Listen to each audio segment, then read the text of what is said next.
श्री कृष्ण ने स्त्रियों को नमक और पानी के समान क्यों बताया? दोस्तों, सबसे पहले तो बोलिए जय श्री कृष्णा, राधे राधे।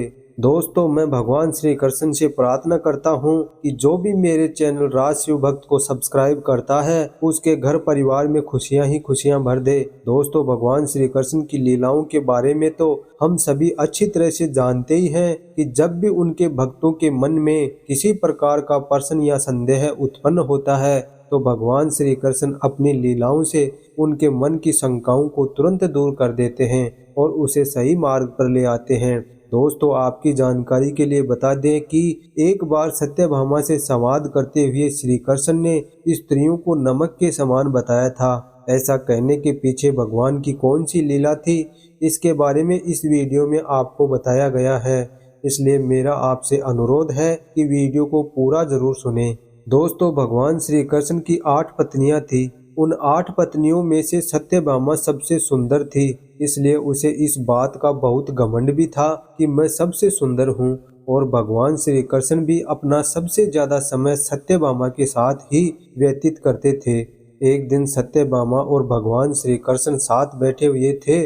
उसी समय सत्यभामा अपनी सुंदरता का घमंड करते हुए श्री कृष्ण से बोली, हे नाथ, मैं आपको कैसी लगती हूँ? तब भगवान श्री कृष्ण सत्यभामा की ये बात सुनकर मंद मंद मुस्कुराने लगे और उन्होंने सत्यभामा को उनकी महत्वता बताने के लिए एक लीला रची। और श्री कृष्ण बोले, देवी, तुम मुझे नमक के जैसी लगती हो। भगवान के मुख से ऐसे वचन सुनकर सत्यभामा बहुत क्रोधित हो गई और बोली कि इस पृथ्वी की सारी सुंदर वस्तुओं को छोड़कर क्या मेरी सुंदरता की तुलना करने के लिए आपको नमक ही मिला?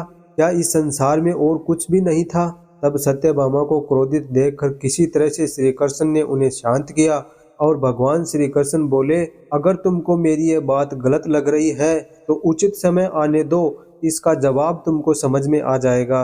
और कुछ समय पश्चात ही श्री कृष्ण ने अपने महल में एक भव्य भोज का आयोजन किया और सत्यभामा से बोले, देवी, इस भव्य भोज में सबसे पहले तुम्हें ही भोजन ग्रहण करना है।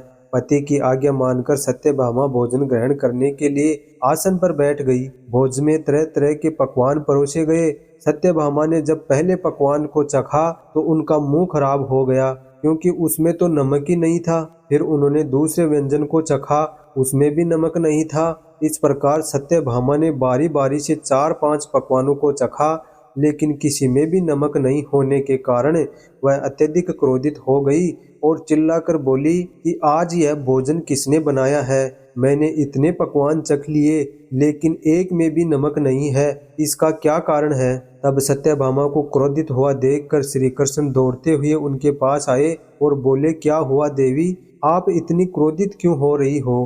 क्या तुम्हें भोजन नहीं परोसा गया? सत्यभामा श्री कृष्ण से बोली, आपने इतने भव्य भोज का आयोजन किया है किंतु भोजन बनाने वालों ने पकवानों में नमक ही नहीं डाला, जिससे उनका स्वाद ही खत्म हो गया। भला नमक के बिना व्यंजन का मतलब ही क्या है? दोस्तों, भगवान तो लीलाधर हैं और यह लीला भी भगवान श्री कृष्ण ने ही रची थी। सब जानते हुए भी भगवान श्री कृष्ण ने बड़े भोलेपन से कहा, देवी, यदि व्यंजनों में नमक नहीं था तो क्या हो गया?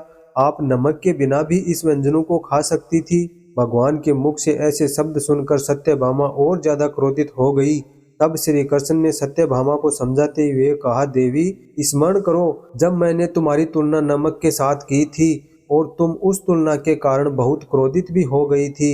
इन सभी व्यंजनों में नमक नहीं डालने के लिए मैंने ही मना किया था। जिस प्रकार नमक के बिना भोजन व्यर्थ है, उसी प्रकार स्त्री के बिना संसार के सभी कार्य पूर्ण नहीं हो सकते, क्योंकि नमक की तरह ही स्त्री अपने अस्तित्व को मिटाकर अपने आचरण और प्रेम से परिवार को जीवन भर बांधे रखती है। परिवार के हर एक सदस्य को एक दूसरे से जोड़कर रखने में एक स्त्री का विशेष महत्व है। वो स्त्री ही है जो कुल को बढ़ाती है और सभी को अपने आदर सत्कार से खुश रखती है।